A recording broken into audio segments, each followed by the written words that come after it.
when shit hit the fan with my parents, I had to move out.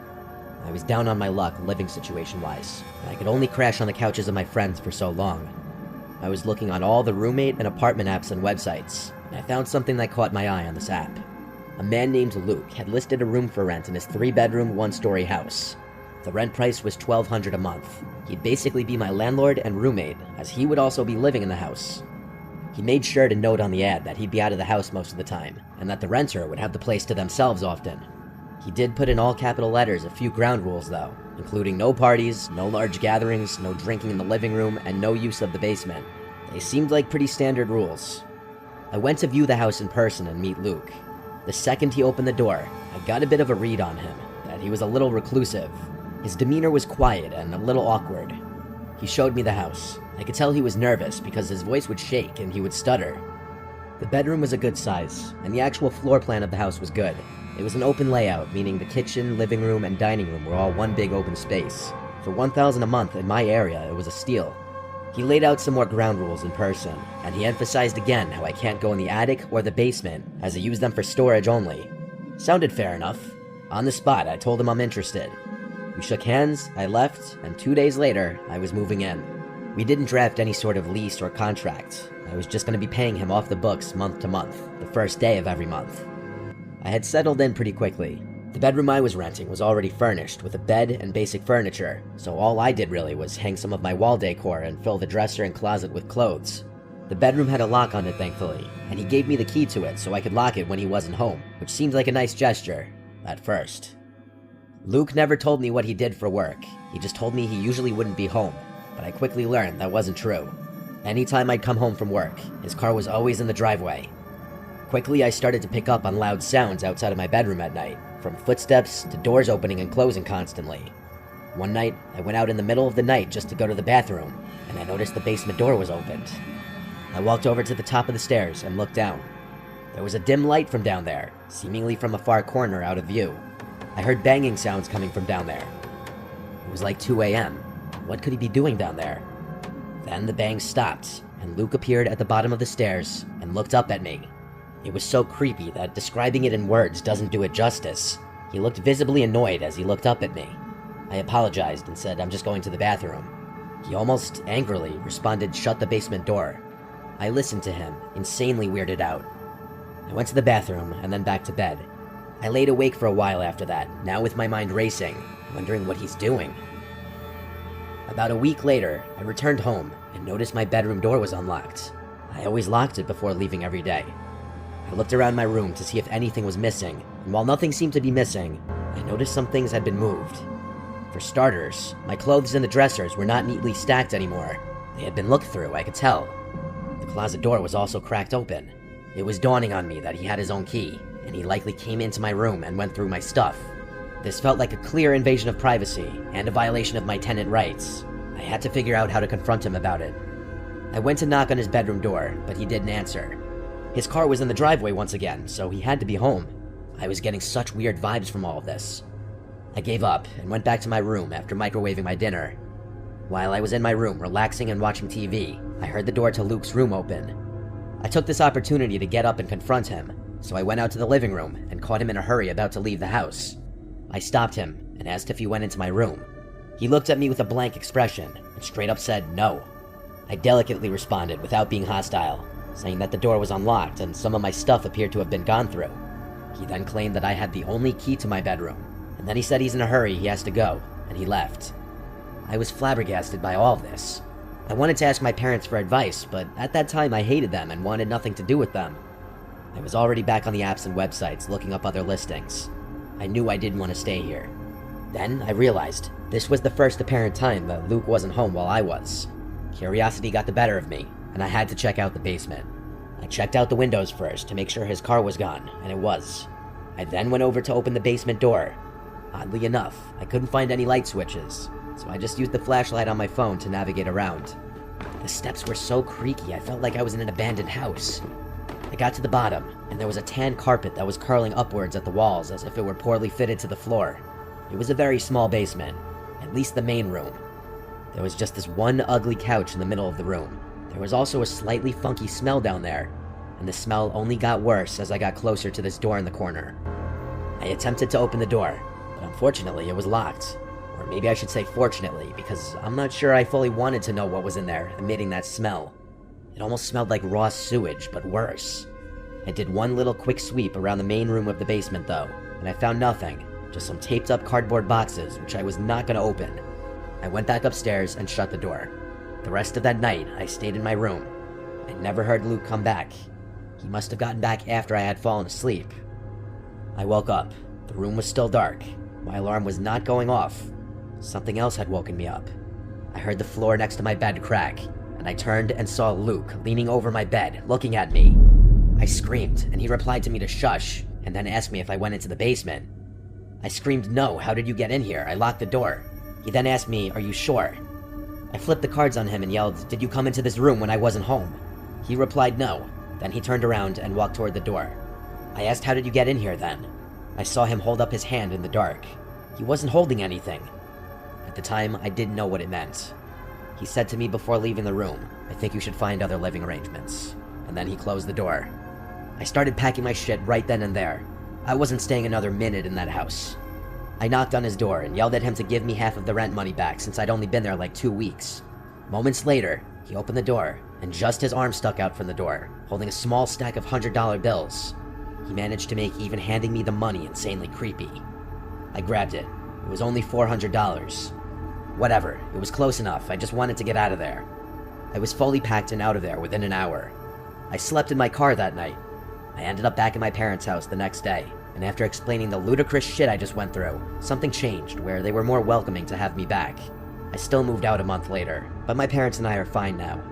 If you're choosing to have a random roommate from online, just be careful and use your best judgment after meeting them.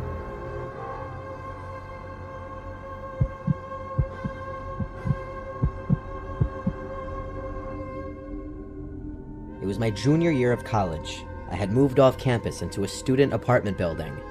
My roommate was sort of assigned to me by the school, in the sense that he was just someone else who needed someone to live with. His name was David, and he seemed like a nice guy at first. He was friendly and polite, always smiling and making small talk. But as the days went by, I started to notice strange things about him. Little quirks and odd behaviors that made me feel uneasy. It started with the way David would always linger in my room, asking pushy questions about my personal life and poking around my belongings as if he were way too comfortable doing so. At first, I brushed it off as harmless curiosity, even if I found it kinda weird. But the more I thought about it, the more it bothered me. Then there were the sounds I would hear coming from David's room late at night, talking and shuffling noises that were slightly concerning. I tried to ignore them, telling myself it was just David watching TV or talking on the phone, but deep down, I knew something wasn't right. One night, unable to sleep because of the strange noises coming from David's room, I decided to investigate. I crept silently down the hallway and pressed my ear against David's door, straining to hear what was going on inside. What I heard was just weird. It was the sound of David whispering to himself, his voice low and muffled. And then, just as suddenly as it had started, the whisper stopped, and there was nothing but silence. Then I heard, "Jeff?" David said my name. Did he somehow know I was outside his door? I quickly and quietly tiptoed away from his door and back to my room. I silently crawled back into my bed. I didn't know what to make of this. Why was David talking to himself? Was he hiding something from me? Or was he sleepwalking? But then how did he know I was outside of his room?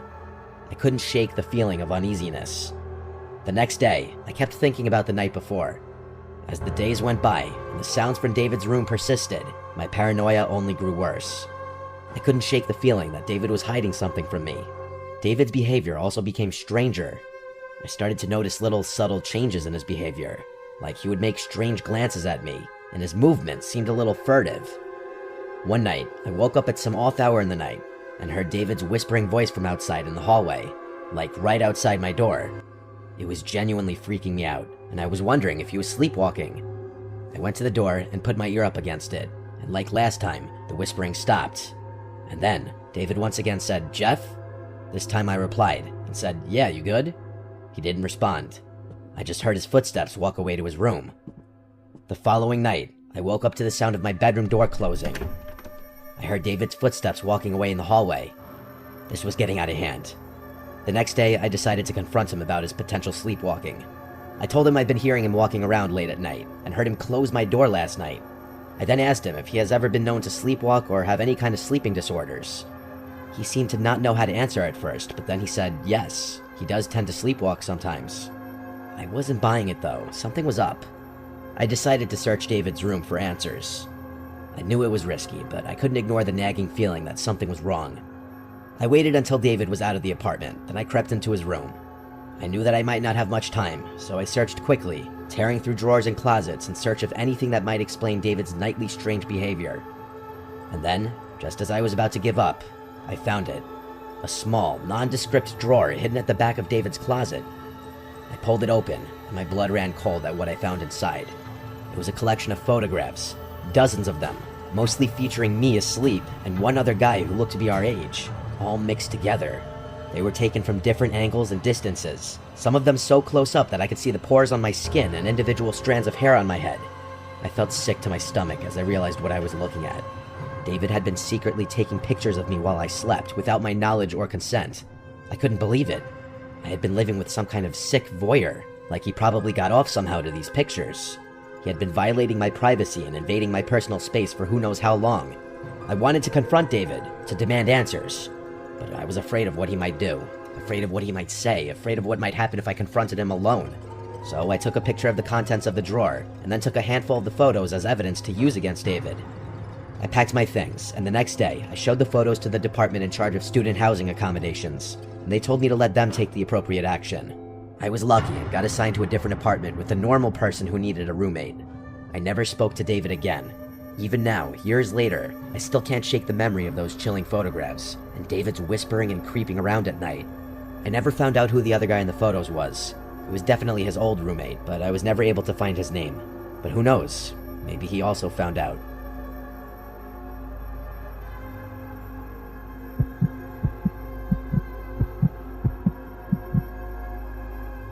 When I was 23, I had to move out of state for work. I still work with the company, but I've been able to move back to my hometown and work at the local office here. But at the time, I needed somewhere to live that wouldn't be bank-breaking. I made a posting on basically all the websites for a roommate: Facebook, Craigslist, Twitter, and even on my neighborhood subreddit. I had a guy named Rob reach out to me on Facebook, stating he has a room available in his place. I looked at his pictures to see if he looked like a somewhat normal guy, and he did. I was open to the idea of having a male roommate, as long as they seemed normal, even though my parents were very against it. Rob and I FaceTimed, during which he gave me a virtual tour of the place. Apparently he owned the place outright. It was a modest house in the middle of town, only a 10-minute drive from where my office would be. He also seemed pretty nice. I didn't get any bad vibes at all. His price was fair, and his rules were pretty fair too. He said it was available to move in right away, which was perfect. So it was settled. A week later, I had all my things packed and drove down. I met Rob right out front of the house, where he greeted me and handed me a key. The first thing I noticed about him was he was really short. He was eye level with me. He helped me bring some of the bigger and heavier bags inside. He showed me my room, which was furnished already. He said one of his friends had been living there and recently moved out. I replaced all the pillows and bed sheets with my own, of course. The rest of that day was me settling in. Rob, I could see, was trying to get to know me and presumably make me feel at home. I didn't get any overly friendly vibes yet. The next day was Sunday. Rob offered to drive me around town to show me around. I wasn't eager to, but I said sure, just to get off on a good start with him. He drove us around town, showing me where the good shopping centers are, good restaurants, and stuff like that. But then he offered to get us lunch. I really wasn't hungry, and he was suggesting a sit-down lunch, almost like a date. I didn't want him to get any kind of wrong idea, I just needed a room. I said I'm not hungry, and then he right away suggested we go grab drinks somewhere instead. I politely shot it down too, saying I don't drink on work nights. He was being a bit pushy, saying, come on, just a couple drinks. I still maintained my politeness and said another time. He gave up, and he went really quiet all of a sudden, like he was upset. I'll admit, I was slightly uncomfortable, but nothing I couldn't handle yet. That week was my first week at work, and so my attention was focused mostly on adjusting to the work week. It wasn't until a few days into the week that I got home and did my laundry, and noticed my hamper full of clothes seemed moved. Like the clothes weren't how I remembered they were left. And it wasn't until I was loading the washing machine that I noticed a pair of my underwear was missing. I checked my room top to bottom like 5 times. It was gone. I had a disturbing thought. What if Rob... No, I refused to believe that just yet, and there was no chance in hell I would confront him and ask him that. Still, I was now starting to wish there was a lock on the bedroom door. That weekend, I bought a lockable doorknob from Ace Hardware, and while Rob wasn't home, I swapped out the current doorknob with the new one. Now I could leave the place in peace. I figured I'd tell Rob the next time I saw him. He didn't come home that night, though. He must have been working. His schedule seemed pretty random. That night, I woke to banging on my bedroom door. It was Rob. He was saying my name, and he didn't sound happy. I checked the time, and it was like 1:30 in the morning. I decided I would pretend I'm asleep. I was honestly kind of scared to open the door. I had a feeling it had to do with the doorknob, and I was right. The next morning, I woke up to a bunch of texts from Rob, saying, "We need to talk. Be home after work." I simply responded, "Is this about the doorknob?" And he responded back, "Yes." I apologized to him and said I was planning on telling him. He replied back, "It comes off today." I was getting incredibly nasty and weird vibes from his tone. My next response I thought out a little longer, and basically said how I hope he can sympathize and understand that I'm a girl, and I just feel safer being able to have privacy in my room. He responded a little nicer this time, but he still basically said no to my request and that the old doorknob needs to go back on. I was confused, I was upset, but I had to respect his rules. I did also install it without telling him, so I felt like he had a right to be kind of mad. But how did he know I changed it? It's not like I had the old doorknob sitting out in the open. The idea that he tried coming into my room that night kind of scared me. I changed the doorknob back the next day and returned to Ace. This is where things went really downhill, though. There was a knock at the door one day when Rob wasn't home. It was a girl around my age. She asked me if I was living here with Rob, and I said yes. She warned me to get out of there immediately, that Rob has multiple restraining orders against him from different girls, and he's known to be a very dangerous, creepy stalker. I was at a loss for words. I asked her how she knew I was here. She said she knew that he was trying to rent his room, and that it's not surprising he opted to have a girl move in. She said she saw me moving in and wanted to wait till he wasn't home to come warn me. I thanked her so much. I truly was terrified now. I had already paid Rob for the entire month. I didn't know what to do. She said she would help me in any way she could.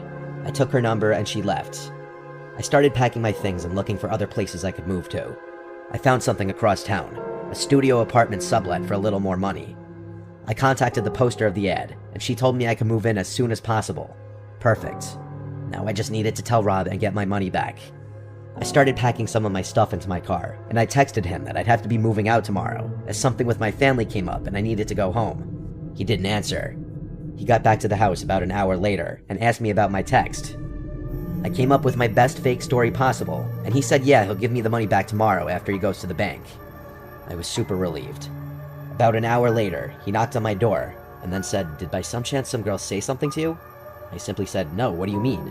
And he said, "Never mind, it just seems like you're running away out of here for another reason." I insisted that it was purely because of the family reasons. He said okay, and left. Sadly, the story didn't end there.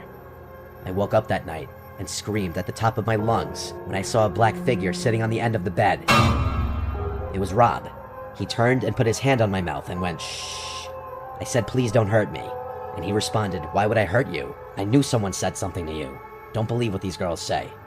I said, "You're scaring me," and this part is still just as insane to me as it was in that moment. He started to caress my leg, and he said, "I don't mean to scare you," right after I said he's scaring me. I got out of the bed and ran for the door, and he screamed at me to stop. I ran outside with my phone in hand and called the police. I hid in the bush until they showed up, and I explained the entire situation to them. They made Rob come outside and give his side of the story.